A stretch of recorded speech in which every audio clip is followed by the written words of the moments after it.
friends, welcome back to my channel. Today we're going to be talking about audiobooks again, and today I'm going to be focusing on Findaway Voices, which is another self-publishing platform for authors to be able to put audiobooks out into the world.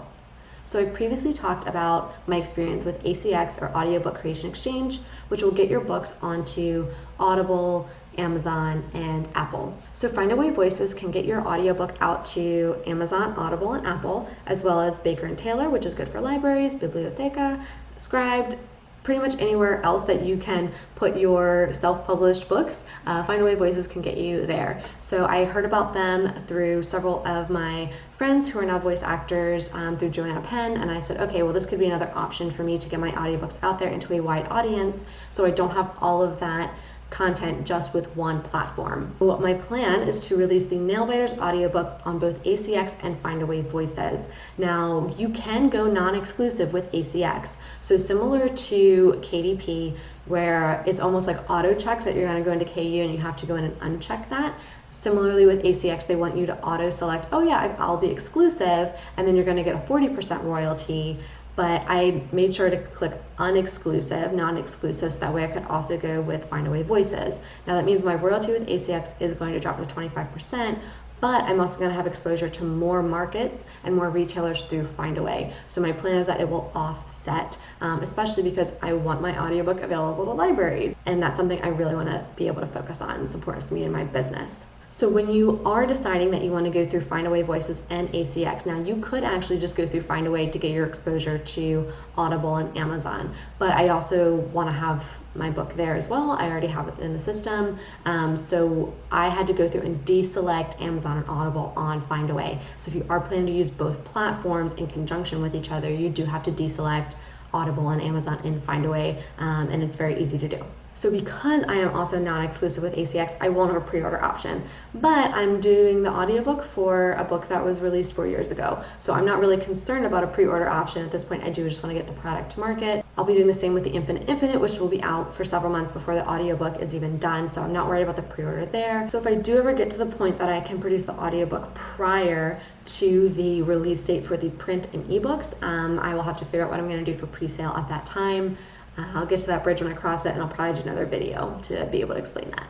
So one thing when you are setting up your account with Findaway, the first thing that they try to do is put you through this form wizard that's trying to match you with a narrator, like an online dating site. So I had to set up the account for myself and for one of my clients, so I've gone through this 2 times now.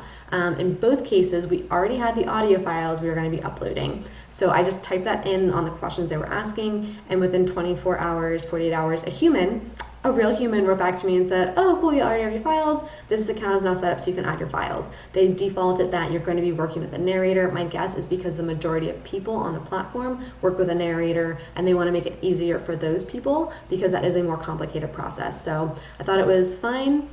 It was just locked that I couldn't upload the files until that person wrote back and said, okay, this is good to go. So there you go.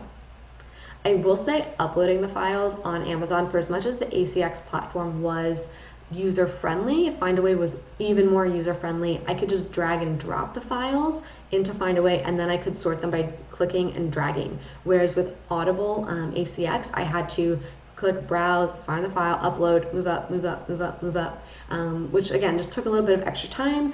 This isn't a huge reason to not use one over the other, but I did notice that Findaway was more user-friendly in that regard. I have had a great experience with Findaway for my book as well as for my client. Now, I will say when my book for my client was approved, they just started selling it. I didn't get like a congratulations, your book's available email, which would have been great, but I just logged in one day and I was like, oh, books are sold, that's awesome. And it was much faster to go through the process, whereas with ACX, there were a lot of very nitpicky things they sent back. Again, that's for good quality, but it took a lot longer. So overall, I've had a really great experience with Findaway Voices so far. I'm still pretty new in the process, so books are on there, books are available for sale. I haven't seen anything with returns yet, so I can't compare that to what ACX is doing. I haven't seen anything with bounties yet. I don't believe that's something that Findaway even does. So far, so good with Findaway Voices, and I think if you are going to be getting your audiobook out, it is really good to do your research on the platforms. Don't just default to ACX because they're the biggest and they have access to Amazon and Audible. Findaway Voices does as well. And there's several other audiobook platforms that are out there that I have not used, and I don't know if I'm going to add all of them in if I'm getting the great exposure through Findaway, but that's something I will keep you posted on. So far so good with Findaway Voices. I'll keep you updated if anything changes with that. And if you found this video helpful as you're starting to figure out how you're going to produce your audiobook and what you're going to do, please give this video a thumbs up and hit subscribe. So that lets YouTube know that you got value from this video, you want to see more videos like this, and it helps their algorithm to get this video in front of other authors like us. So I hope you enjoy the rest of your day, and now you can go back to writing or narrating your book.